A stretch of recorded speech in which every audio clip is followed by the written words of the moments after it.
সুপ্রিয় দর্শক বন্ধুরা, আসসালামু আলাইকুম। সবাই কেমন আছেন? আশা করছি যে যেখান থেকে দেখছেন আলহামদুলিল্লাহ অনেক ভালো আছেন। দর্শক বন্ধুরা, বাংলাদেশ থেকে যারা Realme 10 Pro ফোনটির জন্য অপেক্ষা করছিলেন তাদের জন্য রয়েছে সুখবর। Realme 10 Pro এখন বাংলাদেশের বাজারে পাওয়া যাচ্ছে। তবে কোথায় এবং কেমন প্রাইস পয়েন্টে পাওয়া যাচ্ছে তা নিয়ে একটু পর কথা বলছি। ফোনটি হাইলাইটেড বিষয় হচ্ছে ফোনটিতে থাকছে 108 মেগাপিক্সেলের একটি ক্যামেরা, পাশাপাশি থাকছে কোয়ালকম স্ন্যাপড্রাগনের 695 চিপসেট এবং ডিসপ্লেতে থাকছে 120 হার্জ রিফ্রেশ রেট। সো সব কিছু মিলে ফোনটি আসলে কেমন হবে, ফোনটি কি ভ্যালু ফর মানি হবে, এই সবগুলো বিষয় নিয়ে কথা বলবো এই ভিডিওতে। তো চলুন শুরু করা যাক আজকের মূল ভিডিওটি।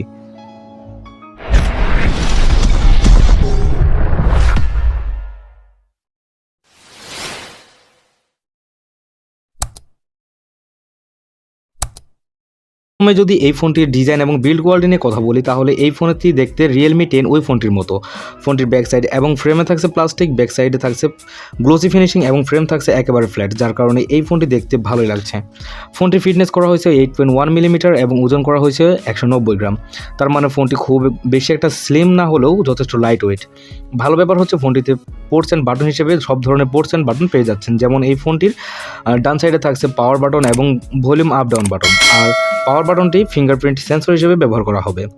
এবং উপরের দিকে থাকছে সেকেন্ডারি নয়েজ ক্যান্সেলেশন মাইক এবং বাম সাইডে থাকছে সিম কার্ড স্লট এবং সাথে পাচ্ছেন একটি মাইক্রো এসডি কার্ড ব্যবহারের সুবিধা, যেখানে আপনারা দুটি সিম কার্ডের পাশাপাশি একটি মাইক্রো এসডি কার্ড ব্যবহারের সুবিধাটা পাচ্ছেন। তাছাড়াও একদম নিচের দিকে থাকছে 3.5 মিলিমিটার হেডফোন জ্যাক এবং টাইপ সি পোর্ট এবং স্পিকার বিল্ড।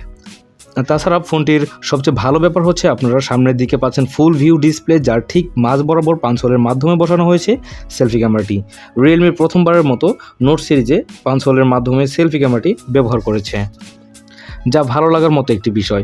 ফোনটি মার্কেটে 3টি কালার ভেরিয়েন্টে পেয়ে যাবেন, যেমন ব্ল্যাক, ব্লু এবং স্টার। সো ওভারঅল সব কিছু মিলিয়ে ফোনটির ডিজাইন আপনাদের কাছে কেমন লেগেছে অবশ্যই জানিয়ে দিবেন কমেন্টে। আর পার্সোনালি আমার কাছে ফোনটির ডিজাইন যথেষ্ট ভালো লেগেছে। ফোনটির সফটওয়্যার এবং পারফরমেন্স নিয়ে যদি কথা বলি তাহলে এই ফোনে থাকছে অ্যান্ড্রয়েড 13, যার ব্যাকএন্ডে থাকছে Realme Y 4.0। ফোনটিতে চিপসেট হিসেবে থাকছে কোয়ালকম স্ন্যাপড্রাগন 695, যা একটি 5G চিপসেট, আর এই চিপসেটটা মূলত 6 ন্যানোমিটার আর্কিটেকচারে তৈরি করা একটি অক্টাকোর প্রসেসর এবং জিপিইউ হিসেবে থাকছে অ্যান্ড্রয়েড 69। দর্শক বন্ধুরা, আমার জানার মতে কোয়ালকম স্ন্যাপড্রাগন 695 এই চিপসেটটি Realme 9 Pro ওই ফোনটিতেও ব্যবহার করা হয়েছে, আর চিপসেটটি কিন্তু যথেষ্ট ভালো এবং অ্যাকুরেট বলে মনে হয়েছে। এই চিপসেট থাকার ভালো দিকটা হচ্ছে এই চিপসেটে লং টাইম কাজ করলেও ফোনটি এত সহজে গরম হয় না, আর ফোনটি ব্যাটারি ব্যাকআপ ভালো পাওয়া যায়। আর অ্যান্ড্রয়েড 619 এই জিপিইউটি থাকার কারণে যে কোনো হাই লেভেলের গেমস মিডিয়াম সেটিং খুব ইজিলি খেলতে পারবেন। সেক্ষেত্রে চোখে কোনো প্রকার লেগ ইস্যু ধরা পড়বে না।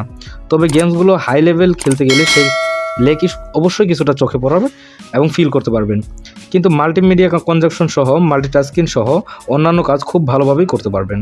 ফোনটি 2টি অথবা 3টি ভেরিয়েন্টে আসতে পারে বলে মনে করা হচ্ছে। 8GB র্যাম, 128GB রোম এবং 8GB র্যাম, 256GB রোম এবং সবশেষে থাকছে 12GB র্যাম এবং 256GB রোম। ক্যামেরা সেকশন নিয়ে যদি কথা বলতে যাই তাহলে এই ফোনটির ব্যাক সাইডে থাকছে 2টি ক্যামেরা, যার মেন সেন্সর হিসেবে থাকছে 108 মেগাপিক্সেলের একটি আলট্রা ওয়াইড সেন্সর এবং সেকেন্ডে থাকছে একটি 2 মেগাপিক্সেলের ডেপথ সেন্সর। আর ব্যাক ক্যামেরার ফিচার হিসেবে থাকছে এলইডি ফ্ল্যাশ, এইচডিআর, প্যানোরামা। সব থেকে খারাপ লাগার বিষয়টা হচ্ছে আপনারা এই ক্যামেরা দিয়ে সর্বোচ্চ 1080p পর্যন্ত ভিডিও রেকর্ডিং করতে পারছেন। এখানে কিন্তু 4K অপশনটা দেওয়া হয়নি। ক্যামেরার দেওয়া হয়েছে 1080p, তবে 4K অপশনটা থাকছে না। এই বিষয়টা দুঃখজনক। ফোনটিতে সেলফি ক্যামেরা হিসেবে থাকছে 16 মেগাপিক্সেলের একটি সেলফি ক্যামেরা, আর সেলফি ক্যামেরা দিয়ে আপনারা সর্বোচ্চ 1080p পর্যন্ত শ্যুট করতে পারবেন। ফোনটিতে ওয়াইফাই, জিপিএস, ব্লুটুথের মতো আরও অনেক ফিচার পেয়ে যাচ্ছেন এবং জিপিইউতে থাকছে ইউএসবি টাইপ সি পোর্ট। দেশের বাজারে ফোনটি 2টি ভেরিয়েন্টে পাওয়া যাচ্ছে, তবে unofficially 6GB RAM, 128GB Rome এবং 8GB র্যাম এবং 128GB রোম। বসুন্ধরা সিটির বিভিন্ন শপে আপনারা এই ফোনগুলো পেয়ে যাবেন, যেমন Realme 10 Pro এবং Realme 10 Pro Plus। Realme 10 Pro এই ফোনটি 6GB র্যাম ভেরিয়েন্টের ফোনটির প্রাইস রাখা হয়েছে 28,500 টাকা এবং 8GB র্যাম ভেরিয়েন্টের ফোনটি রাখার প্রাইস রাখা হয়েছে 29,500 টাকা, যা আমার কাছে অনেক বেশি বলেই মনে হয়েছে, কারণ ইন্ডিয়ান বাজারে ফোনটির প্রাইস এখন 19,000 রুপি। ডিসপ্লে নিয়ে কথা বলতে গেলে ফোনটির থাকছে 6.72 ইঞ্চ একটি IPS এলসিডি প্যানেল, আর এই ডিসপ্লেটি হচ্ছে ফুল এইচডি প্লাসের ডিসপ্লে। এই ফুল এইচডি প্লাসের ডিসপ্লে যার রেজুলেশন থাকছে 1080x2400 পিক্সেল এবং আরও থাকছে 392 ppi ডেনসিটি। এই ডিসপ্লের ভালো ব্যাপার হচ্ছে ডিসপ্লেতে ভেজিএল নাই বললেই চলে, খুবই ন্যারো রাখা হয়েছে, যার কারণে ফোনটিকে সামনের দিক থেকে দেখতে আরও ভালো লাগছে। হুট করে দেখলে মনেই হবে না যে এই ফোনটি রিয়েলমির ফোন। এই ডিসপ্লেতে ব্যবহার করা হয়েছে 120 হার্জ রিফ্রেশ রেট, এর কারণে ফোনটির টাচ রেসপন্স যথেষ্ট ভালো এবং অ্যাকুরেট বলেই মনে হয়েছে। তবে এখানে থাকছে 680 নিটস পিক ব্রাইটনেস, এর কারণে আউটডোরে যখন আপনি ফোনটি ব্যবহার করবেন তখন ডিসপ্লেতে ব্রাইটনেসের ঘাটতি কিছুটা ফিল করবেন, তবে একেবারে বেশি না। তবে খারাপ লাগার বিষয় হচ্ছে প্রাইস অনুযায়ী ফোনটিতে অ্যামোলেড ডিসপ্লে ব্যবহার করা হয়নি। রিয়েলমি এখানে অ্যামোলেড ডিসপ্লে প্রোভাইড করলে বেশি ভালো হতো। আর IPS এলসিডি প্যানেলের কারণে যে কোনো কিছু প্লে করলে, যেমন মাল্টিমিডিয়া কনজাম্পশন, ডিসপ্লেতে শার্পনেসের কিছুটা ঘাটতি ফিল করবেন। স্বাভাবিকভাবেই অ্যামোলেডের ডিসপ্লের সাথে এটার তুলনা করা যায় না। ফোনটির ব্যাটারি সেকশন নিয়ে যদি কথা বলতে যাই তাহলে ফোনে থাকছে 5000 mAh একটি হিউজ পরিমাণ ব্যাটারি, আর ফোনটিকে চার্জ করার জন্য আপনারা পেয়ে যাচ্ছেন 33 ওয়াটের একটি ফাস্ট চার্জার। আর রিয়েলমি বলছে এই চার্জার দিয়ে আপনার ফোনটিকে 1 ঘন্টায় ফুল চার্জ করে নিতে পারবেন। ফোনটি যেহেতু পাওয়ারফুল একটি চিপসেট ব্যবহার করা হয়েছে, যেহেতু ফোনটির ব্যাটারি ব্যাকআপ খুব ভালো পাবেন। রিয়েলমি 9 Pro ওই ফোনটিতেও কিন্তু খুব ভালো পরিমাণে ব্যাটারি ব্যাকআপ ছিল। নর্মাল ইউজে আপনারা ফোনটি 1.5 থেকে 2 দিন ইউজ করতে পারবেন, হেভি ইউজার হলে সেক্ষেত্রে 1 দিন ইউজ করতে পারবেন।